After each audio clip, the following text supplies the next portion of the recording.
I'm Tamara, and here are some handy-dandy tips for your next monologue, be it for an audition, rehearsal, or performance. So you picked a monologue. Good job.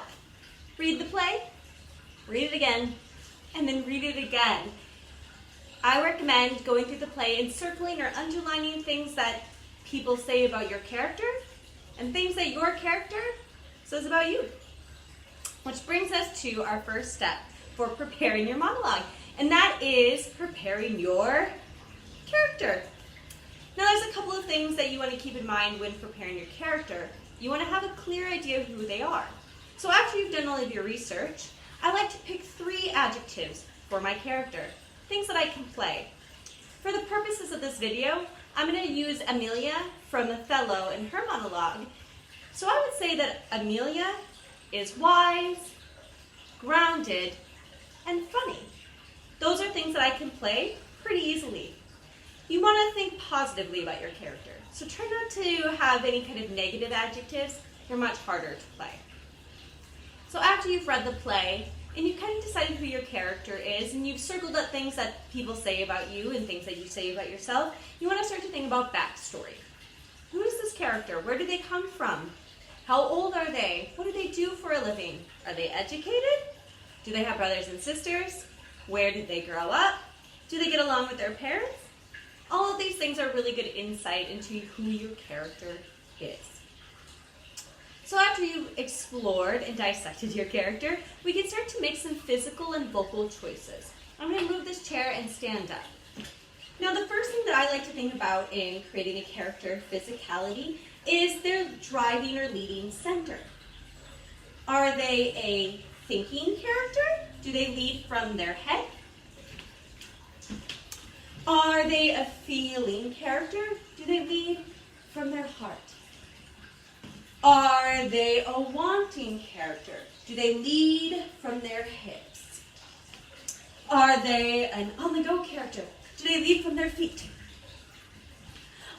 All of these are really good choices. I would say Amelia is really grounded. And so as much as I kind of was thinking that she was a thinking character, I think my ultimate decision has to be a wanting character. She leads from her hips. Now you can pick any body part you like. I just like to break it up into these 4: head, heart, hips, or feet. But you can choose anything. So once I have my leading center, I can start to think about my character's shape. Now the shape of your character is how they hold themselves. Their posture. These can say a lot about your character.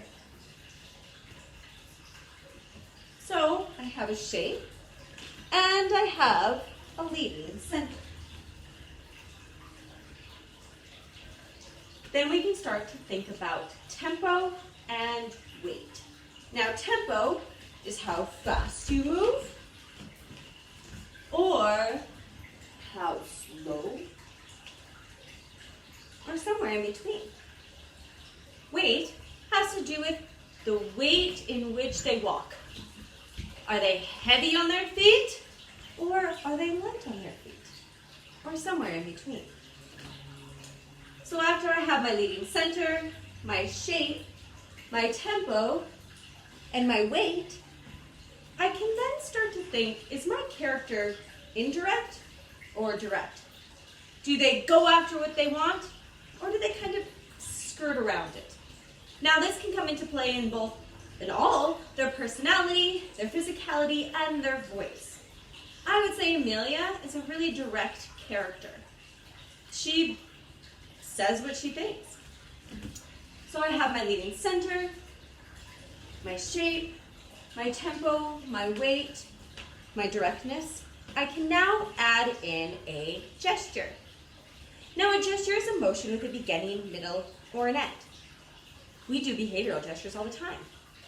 Scratching your head, playing with our hair, sniffling, wringing your hands. For Amelia's character, I have a prop. And with this prop, have I created a gesture. So, I have my leading center, my shape, my tempo, my weight, my gesture, direct or indirect. I have a character physicality.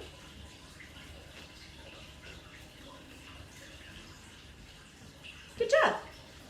Now, after you have a character physicality, you can start to think about how your character sounds. Where does their voice come from? Where is their resonant center? A lot of the times, their resonant center is related to their leading center. Yeah? Do they speak with some gravitas down low? Do they speak from the heart in their chest? Do they speak from their shoulders? Or do they speak from their mask? Or maybe even really up high in their head? All of these are options for you as your character. Now, Amelia is very grounded. So her resonance center is pretty similar to her leading driving center, just down in her gut. So Amelia's voice resonates from down low, which is also what drives her. A lot of the times this is the case. Otherwise, you think it's really funny when a big burly man comes on leading with his hips and then sounds like this. It's funny because it's not consistent. So after you have a physicality and a voice for your character, you can then go back to the play and start to think about your character's objective. Why are they saying these things? What do they want by speaking these words? I would say Amelia's objective is that she wants to persuade Desdemona, convince her that she's not wrong, that women aren't bad, they're just subject of their circumstances. So you have to find an objective for your character. So, after you've gone through the text for character adjectives, after you've created a physicality and made a vocal choice, after you have objective, let's start to think about who they're talking to. Their scene partner. Now, in an audition, the scene partner is a blank wall. So you really have to use your imagination and place them somewhere in the space. Before I even begin my monologue, I like to find somewhere on the wall that I can focus. And I'm going to place my scene partner there. You also might find that it's helpful that you pick someone in your own life that might relate to you as your character relates to their scene partner. So I'm going to think of somebody that I know that would be my Desdemona, and I'm going to place them there for when I do my monologue. It's okay to take a few seconds to do this. In regards to scene partner, you also want to think about relationship and status. Now, Amelia and Desdemona are acquaintances, but Amelia's her serving maid. Their status is much different.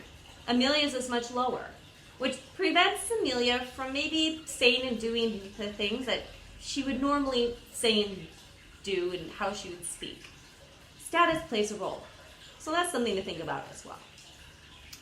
So after you've thought about who you're talking to and why, you can start to think about environment. Where does this monologue take place? Inside? Outside? Is it warm and friendly? Is it dark and dingy? Is it cold? Is this a familiar place or is this a strange place? All of this will make a difference in the delivery of your monologue. And last but not least, let's start to think about the given circumstances. The moment before. What happens right before your character speaks? What triggers them to say this monologue? I find it helpful that you repeat those words in your brain, especially in an audition, so you have something that sparks your first words. So, you should have read the play and gone through with bits about your character. You have developed a character physicality and a character voice.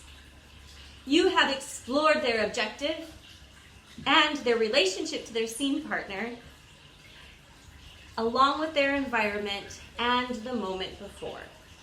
Now, with all of these steps in mind, you should be ready to perform your monologue.